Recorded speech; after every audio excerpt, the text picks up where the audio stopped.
नमस्कार। Public India 9 AM संस्करण में आप सबका स्वागत है।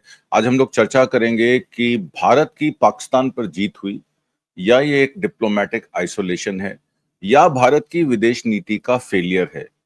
इस पर भी चर्चा करेंगे और क्या कश्मीर को वापस हमने इंटरनेशनलाइज कर दिया है थर्ड पार्टी मीडिएशन के द्वारा और हम वापस 1971 के पहले चले गए हैं जब पाकिस्तान एक इंटरनेशनल इशू था और हमने शिमला समझौता करके उसको बायलैटरल मुद्दा बना दिया था कि कोई भी देश उसका फायदा ना उठा सके। तो ये सब हुआ कैसे और ट्रंप साहब सीज फायर का जो श्रेय है वो जिस तरीके से वो ले रहे हैं, इसका मतलब ये है कि अब थर्ड पार्टी मीडिएशन शुरू हो गई है। मार्को रूबियो ने जो सेंधमारी करनी थी वो कर ली। इस पर भी चर्चा करेंगे। तो पहले मैं आपको ये बताता हूं कि जो इंडिया का नरेशन है कि पाक डीजीएमओ ने हमसे कहा सीज फायर के लिए, और उससे पहले एक्सटर्नल अफेयर्स मिनिस्टर का एएनआई को एक बयान आता है जिसमें वो कहते हैं कि सीज फायर हमने थर्ड पार्टी को इन्वॉल्व करके उनसे कहा कि आप सीज फायर चाहते हैं, कि आप लड़ाई चाहते हैं। जब उन्होंने सीज फायर कहा तब हमने सीज फायर दिया। उस सीज फायर की कंडीशंस क्या थी, किन शर्तों पर वो सीज फायर किया गया, क्या पाकिस्तान ने लिख कर दिया भारत की सरकार को कि हम अब इन टेरर सेल्स को खत्म करने में आपकी मदद करेंगे, क्या हमने कोई डोजियर पाकिस्तान को दिया कि आपके जो ये लोग आए थे यहां पे 26 निर्दोष लोगों की जो हत्या हुई उसमें आपके हैंडलर्स का शामिल होना था, क्या उनके पास इंटेल थी, क्या उनके पास कुछ सबूत थे जिन सबूतों को देखकर पाकिस्तान आर्मी या पाकिस्तान की जो सरकार है वो झुक गई। ऐसा कुछ भी देखने को नहीं मिला। आपने जब बालाकोट की तरह एक सर्जिकल स्ट्राइक करने की कोशिश की तो उस सर्जिकल स्ट्राइक के बदले में आपके ऊपर उन्होंने आक्रमण किया। उसमें आपने भी माना कि आपका नुकसान हुआ और उनका भी नुकसान हुआ। आपने मुरिदके में, सरगोदा में और जगह पर इनके एयरफोर्स बेसिस पे हमला किया। क्यों किया? रिटेलिएशन में किया। उन्होंने आपके कई शहरों पर सर्वेलेंस ड्रोन्स या बमबारी की, जिसको निष्क्रिय करने के लिए आपने S-400 मिसाइल्स या आपने रशियन गन्स जो आपकी पुरानी थी उनको आधुनिकरण करके उनका एडवांस यूज करके आपने उसको निष्क्रिय किया। पर क्या इसको सीज फायर माना जा सकता है? अगर पाकिस्तान आर्मी की माने तो उन्होंने कहा था, उनके फॉरेन मिनिस्टर ने कहा था कि यह सीज फायर सिर्फ 18 तारीख तक तय हुआ है। 18 की आज 28 हो गई, 10 दिन बीत गए। इस 18 और 28 में क्या डिप्लोमेटिक चैनल्स खोले गए, क्या पाकिस्तान जो उनकी सरकार है उनके साथ भारत की सरकार की वार्ता हुई? इस पर सरकार भी चुप है, मोदी जी भी चुप हैं। और मोदी जी फिर कल भुज जाते हैं और भुज जाके अपने बड़ी बड़ी वर्णना करते हैं कि देखिए हमने पाकिस्तान के दांत खट्टे कर दिए, देखिए हमने पाकिस्तान को बता दिया कि तुम वहां से गोली मारोगे, हम यहां से गोला मारेंगे। उन्होंने ये भी कह दिया कि वहां से तुम एक टेरर सेल को या एक टेरर आउटफिट को जो है वित्त पोषित करोगे तो यहां से हम पूरे पाकिस्तान को दुश्मन मानेंगे अपना। ये सब बातें कहने की हैं, ये ऑप्टिक्स हैं, पर रियलिटी क्या है ये भी बात तय हो जानी चाहिए। क्या पाक डीजीएमओ ने हमसे सीज फायर की भीख मांगी जब भारत ने आक्रमण किया? तो इसका जवाब है नहीं। क्या 20% पाकिस्तान एरियल एसेट्स जो हैं वो हमने मार गिराए? ये भी गलत है। और डीजीएमओ ने ये सीज फायर अपने काउंटर पार्ट से कैसे मांगा? सबसे बड़ा सवाल यह है कि सीज फायर की कंडीशंस क्या थी, सीज फायर किसने मांगा, किसने दिया? और जब ट्रंप साहब का सोशल ट्रूथ पे जब उनका मैसेज आता है कि मैंने ये सीज फायर करा दिया, जिसको कोई चैलेंज नहीं करता, ना प्रधानमंत्री मोदी चैलेंज करते हैं, ना पाकिस्तान की सरकार करती है, ना कोई थर्ड पार्टी करती है, तो इसका मतलब है कि वो इन सिंक हैं कि मार्को रूबियो की या जीडी वांस को उन्होंने काम दिया प्रेसिडेंट ने, और प्रेसिडेंट ने मार्को रूबियो को इस काम में लगाया और उसकी वजह से, फॉरेन सेक्रेटरी की वजह से सीज फायर हुआ। इसका मतलब अमेरिका की मध्यस्थता से हमें इनकार नहीं करना चाहिए कि अमेरिका ने मध्यस्थता की, पर किन कंडीशंस में की, उन कंडीशंस को पब्लिक को बताना चाहिए। और जब आप फौज के नाम पे कोई बात पूछते हैं तो कहते हैं ये देशद्रोह है। देशद्रोह कैसे है? कि आर्मी देश के लिए काम नहीं करती। अगर आर्मी को इंस्ट्रक्शंस दी गई और वो गवर्नमेंट द्वारा दी गई तो गवर्नमेंट जवाबदेही है सरकार की जवाबदेही है पब्लिक को बताना कि ये क्यों हुआ, कैसे हुआ, कब हुआ। दूसरी तरफ जब भी इस तरीके की चीजें होती हैं तो इंस्ट्रक्शंस पे होती हैं। मान लीजिए अगर हमारे एक्सटर्नल अफेयर्स मिनिस्टर कहते हैं कि हमने उनसे पूछा कि आपको सीज फायर चाहिए, तो एक थर्ड पार्टी मीडिएशन के थ्रू अगर हमने सीज फायर की बात की तो उसको छुपाने का फायदा क्या है? इतनी इनफेलेबिलिटी क्यों दिखा रही है मोदी सरकार अपने बारे में? सवाल ये भी खड़ा हो जाता है। उनका जो रोल होता है, जो भी आगे मौजूद होते हैं, उनका रोल होता है बैटलफील्ड पे जो भी चीजें हो रही हैं उनके ऑपरेशंस को देखना। सीज फायर कराना जो है मिलिट्री का काम नहीं है, वो डिप्लोमेटिक चैनल से आपके पॉलिटिकल विल से ये काम होता है। जो आपके चुने हुए प्रतिनिधि हैं वो इस पर बात करते हैं। मिलिट्री का काम जो है सीज फायर कराना नहीं है। तो जहां मोदी साहब क्लेम कर रहे हैं कि आर्बिट्रेटर ऑफ सीज फायर जो है वो नहीं था, तो ऐसा लगता है कि आर्बिट्रेशन तो हुई है और एक दफा नहीं हुई, 6-7 बार हुई है। पब्लिक ऑडियंस और मीडिया में इस बात को क्यों छुपाया जा रहा है, सवाल ये भी खड़ा होता है। जो एस्केलेशन थी वो 22 अप्रैल 2025 की थी, पहलगांव का टेरर अटैक हुआ था और 18 मई 2025 तक पाकिस्तान के फॉरेन मिनिस्टर इशाक दर ने कहा था कि ये जो सीज फायर है वो 18 मई 2025 तक है, उसके बाद की कार्रवाई क्या होगी ये ना पाकिस्तान से अभी तक क्लैरिटी आई है, ना भारत ने अभी तक इसको क्लियर किया है। ऑपरेशन सिंदूर 7 मई को लॉन्च हुआ था, जिसमें टेररिस्ट इंफ्रास्ट्रक्चर को टारगेट किया गया सर्जिकल स्ट्राइक के थ्रू, जैसे बालाकोट हुआ था। अब आप ये भी पूछेंगे कि बालाकोट सर्जिकल स्ट्राइक तो सक्सेस हुई थी, पर बालाकोट सर्जिकल स्ट्राइक में हमें अचीव क्या हुआ? कितने टेरर सेल्स खत्म हुए, कितने टेररिस्ट मारे गए, कितने हाइडआउट्स पे हमने बॉम्बिंग की, आज तक वो इंफॉर्मेशन पब्लिक डोमेन में अवेलेबल नहीं। हमने बालाकोट में स्ट्राइक की, पाकिस्तान वाले कहते हैं कि वो बालाकोट की स्ट्राइक आपने पेड़ों पर की, वहां कोई आदमी नहीं मरा, वहां पे कोई था ही नहीं कुछ, वो करके आप निकल गए, इसलिए पाकिस्तान ने रिएक्शन नहीं दिया। पर चूंकि अब आपने घुस के भावलपुर में, सरगोदा में और उनके आर्मी बेसिस और एयरफोर्स बेसिस पे जब हमला किया तो पाकिस्तान ने जवाबी कार्रवाई की। इसका मतलब है कि बालाकोट की कार्रवाई जो थी वो लीपापोती वाली थी। 2019 में मोदी जी की सेना को इलेक्शन लड़ना था और 2024 आते आते आपने जब उसको रिपीट करने की कोशिश की तो वो कामयाब नहीं हुआ। जैसे कि एक स्क्रिप्ट को आप एक बार तो सक्सेसफुली चला सकते हैं, पर उसी स्क्रिप्ट को अगर आप दूसरी बार चलाएंगे तो उसमें लोगों के सवाल खड़े होंगे।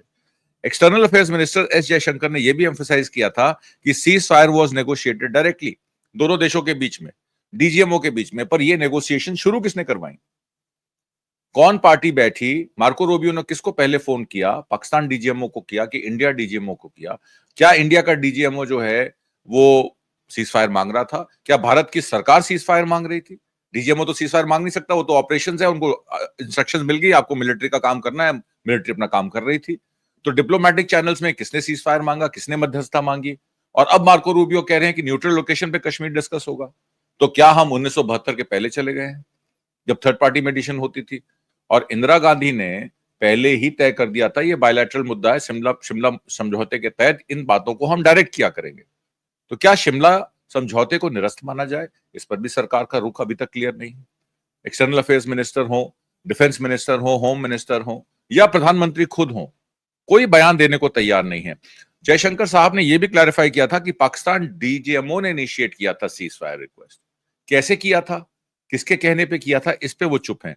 और इंडिया ने अपने ऑब्जेक्टिव्स अचीव कर लिए। सवाल ये खड़ा हो जाता है कि कौन से ऑब्जेक्टिव अचीव हुए, कौन से टेरर सेल्स खत्म हुए, कितने टेररिस्ट हमने मारे? जो एलईटी और जेईएम जैसे लश्कर ए तैयबा है या जैश ए मोहम्मद है या मसूद अजहर है या हाफिज सईद है, जो भी वहां से आतंकवाद को फैला रहे हैं भारत के अंदर, उनके कितने ठिकानों पर नुकसान हुआ, कितने लोग मारे गए? हमने कह दिया 100 से लोग ज्यादा लोग मारे गए। क्या वो 100 लोग जो मारे गए वो टेररिस्ट थे? क्या वो सिविलियंस थे? उनमें कोई भी नामी गिरामी टेररिस्ट मारा गया? एक टेररिस्ट का तो जिक्र आता है, पर उसके अलावा क्या हाफिज सईद को इसमें नुकसान पहुंचा या मसूद अजहर को नुकसान पहुंचा? इस पे भी सवाल हो जाना चाहिए। भारत की जो आर्मी है उन्होंने ये कह दिया कि सीज फायर ओपन एंडेड है। पाकिस्तान के शाकदर भी यही कह रहे हैं कि सीज फायर ओपन एंडेड है और 18 मई तक था। इसका मतलब है कि अगला हमला कभी भी हो सकता है। इस पर भी सवाल हो जाना चाहिए। और उसकी कोई एक्सपायरी डेट नहीं है। जिस चीज की शुरुआत में ही तय हो गया कि 18 मई तक सीज फायर है, तो उसकी एक्सपायरी डेट का क्या फायदा? मेरे हिसाब से तो फिर सीज फायर है ही नहीं। एक एस्केलेशन हुई, उसको वहां पे खत्म कर दिया गया और उसके बाद अब नई प्लानिंग चल रही है कि कौन पहले किस पर अटैक करेगा। क्या भारत अब ये, क्योंकि भारत ने पहले ही कह दिया है कि अगर हम पे कोई भी टेररिस्ट अटैक होगा हम उसका जवाब जो है मिलिट्री एक्शन से देंगे, तो क्या हम वेट करेंगे कि कोई टेररिस्ट अटैक हो और उसके बाद हम मिलिट्री एक्शन करें? क्या फिर कोई जान माल का नुकसान होगा? क्या फिर कुछ सिविलियंस मारे जाएंगे? इस पे भी सवाल खड़ा हो जाना चाहिए। अब दोनों साइड्स ने, डीजीएमओ ने एग्री किया है कि हम अपने एक दूसरे के टच में रहेंगे, पीरियोडिक कांटेक्ट करेंगे और डी एस्केलेशन की कोशिश करेंगे। वादा नहीं किया है, एक दूसरे को सपोर्ट करने के लिए उन्होंने कहा कि डी एस्केलेट करके मैटर हम इसको आगे बढ़ाएंगे। मान लीजिए कल को वार्ता खत्म हो जाती है या डायलॉग बंद हो जाता है या कोई ऐसी कोई आपदा आ जाती है, तो उस समय क्या होगा? क्या फिर से हम प्रधानमंत्री मोदी के आदेश पे अपनी आर्मी को जो है अटैक करने के लिए बोलेंगे पाकिस्तान पे? एक तरीके से दोनों न्यूक्लियर स्टेट्स हैं, दोनों न्यूक्लियर स्टेट्स हैं, कहीं कोई गलती हो जाती है तो दूसरी गवर्नमेंट को कोई ज्यादा टाइम नहीं लगेगा एस्केलेट करने के लिए। आज हमने पाकिस्तान को भारत के बराबर में लाके खड़ा कर दिया। आपको मैं थोड़ा पीछे ले जाता हूं 1999 में। 1999 में जब कारगिल वॉर हो रही थी, जनरल मुशर्रफ थे जिन्होंने सारी चीजों को इंजीनियर किया था और फिर आगरा में आके उन्होंने पीस समिट भी की थी। उस समय की नवाज शरीफ सरकार को रेप्रिमांड किया गया था कि अपनी आर्मी को बैकआउट करो, भारत पे ये जो तुमने अतिक्रमण किया ये गलत किया है और बिल्कुल ये गैर जिम्मेदार रुख तुम्हारा तरीका है। और पाकिस्तान आर्मी को विड्रॉ करना पड़ा था। कारगिल में हमारी जीत हुई थी, एक डिप्लोमेटिक विन भी हुई थी, एक हमने ये दिखाया था कि देखिए किस तरीके से हमारी जमीन पर अतिक्रमण करने की कोशिश की जा रही है, हमारी जमीन को हथियाया जा रहा है, हमारे लोगों को मारा जा रहा है। अगर वहां की लोकल इनपुट नहीं होती, वहां के जो चराने वाले लोग हैं, अगर वो नहीं देखते कि यहाँ पे पाकिस्तान आर्मी धीरे धीरे घुस रही है, तो इंडियन आर्मी को इंटेल नहीं मिलती। आज गवर्नर रूल है जम्मू कश्मीर में, वहां के राज्यपाल जो हैं वो हेड हैं और राज्यपाल की देखा देखी में ये सिक्योरिटी कवर हटाया गया जहां पहलगांव का मामला हुआ। 3 लेयर सिक्योरिटी कहां गई? क्या गृह मंत्रालय के ऑर्डर से 3 टियर सिक्योरिटी हटाई गई? क्या गवर्नर के ऑर्डर से 3 टियर सिक्योरिटी हटाई गई? ये एक इंटरनल लैप्स था और उस इंटरनल लैप्स का फायदा दुश्मन ले गया। और जहां पे ये एक्शन हुआ है वो कितना दूर है बॉर्डर से? क्या वो लोग चल के आए? क्या वो घोड़ा गाड़ी से आए? क्या वो गाड़ी से आए? इस पर भी सरकार चुप है। और वो लोग अब हैं कहां? जो इसके एक्चुअल परपेट्रेटर्स, उनके हैंडलर्स हैं, ना उनका नाम उजागर हुआ है, ना उनको पकड़ा गया है। सारा का सारा दारोमदार जो है वो भारत की जनता पर। भारत की जनता सवाल पूछे, इनसे ये पूछे कि आपने जिन्होंने ये हरकत की, जिन लोगों को 26 निर्दोष लोगों को मारा, वो कहां हैं? उनको क्यों नहीं पकड़ा गया? उनके हैंडलर्स कौन? आपने क्या डोजियर तैयार किया? आपने यूएन सिक्योरिटी काउंसिल में क्या चीजें दी हैं? इस पर भी सवाल खड़ा हो जाना चाहिए। ईएम जयशंकर साहब कहते हैं कि हमने अपने गोल्स अचीव कर लिए हैं और हमने टेररिस्ट इंफ्रास्ट्रक्चर को डिस्ट्रॉय कर दिया। तो क्या यह मान लेना चाहिए कि आज के बाद कोई टेरर अटैक नहीं होगा? अगर की गोल्स अचीव हो गए हैं तो हमने अपनी पोजीशन ले ली है सीज फायर की और पाकिस्तान उस बात को मान गया है। इसका मतलब है कि पाकिस्तान की सरजमीन से अब कोई टेरर नेटवर्क ऑपरेट नहीं होगा, कोई टेररिस्ट अटैक नहीं होगा, कश्मीर फिर से सेफ है, पर्यटकों को और सैलानियों को फिर से चले जाना चाहिए। यह मैसेज भी सरकार को देना चाहिए। उन्होंने यह भी कहा कि हमने पाकिस्तान को मैसेज भेजा था कि हम आपकी टेररिस्ट इंफ्रास्ट्रक्चर पे स्ट्राइक कर रहे हैं और ये मिलिट्री स्ट्राइक नहीं। तो फिर पाकिस्तान ने मिलिट्री रिटेलिएट क्यों किया? क्या आपने वे नहीं किए थे अपने ऑप्शंस की आप ये टेरर आउटफिट्स पे अटैक करेंगे तो आप पे अटैक नहीं होगा, मिलिट्री एस्केलेशन नहीं होगी, चाइना उनकी हेल्प नहीं करेगा, या चाइना ने उनकी हेल्प की कि नहीं की? इस पर भी सवाल खड़े हो जाने चाहिए। और उन्होंने कहा कि उन्होंने हमारी एडवाइस नहीं ली। आप अपने दुश्मन को एडवाइस कर रहे हैं कि हम तुम्हारी सरजमीन में घुस के 150 किलोमीटर अंदर बावलपुर में अटैक करने वाले हैं, तुम उस पर कुछ रिएक्शन मत देना। तो ये बेवकूफी के अलावा और कुछ नहीं। आपने ऐसी बेवकूफी क्यों की? और उन्होंने कहा कि जब वो उनको जब आहत पहुंचे तो उनको 10 मई को पता लगा कि वो आहत हो गए हैं, उसके बाद उन्होंने रिटेलिएट किया। उसके बाद सैटेलाइट पिक्चर्स ये शो करती हैं कि जो डैमेज हमने किया है उनका डैमेज जो है वो कम है, हमारा डैमेज ज्यादा है। तो इसका मतलब है कि पाकिस्तान घुटनों पे आ गया। ऐसा तो कुछ पाकिस्तान आर्मी या पाकिस्तान एयरफोर्स के जो बयान आए हैं, जो उन्होंने अपने पीआर की है, जो उनका सोशल मीडिया है या जो उनके सरकारी आधिकारिक बयान है, उसमें तो ऐसा बात का कोई जिक्र नहीं है किया गया है कि 10 मई तक पाकिस्तान के जो एयरफोर्स बेसिस पे हमने अटैक किया वो घुटनों पर आ गए और उनको मजबूर होना पड़ा सीज फायर करने के लिए। मजबूरी में तो सीज फायर नहीं हुआ। ये तो पाकिस्तान की आर्मी या पाकिस्तान की सरकार मानने को तैयार नहीं है।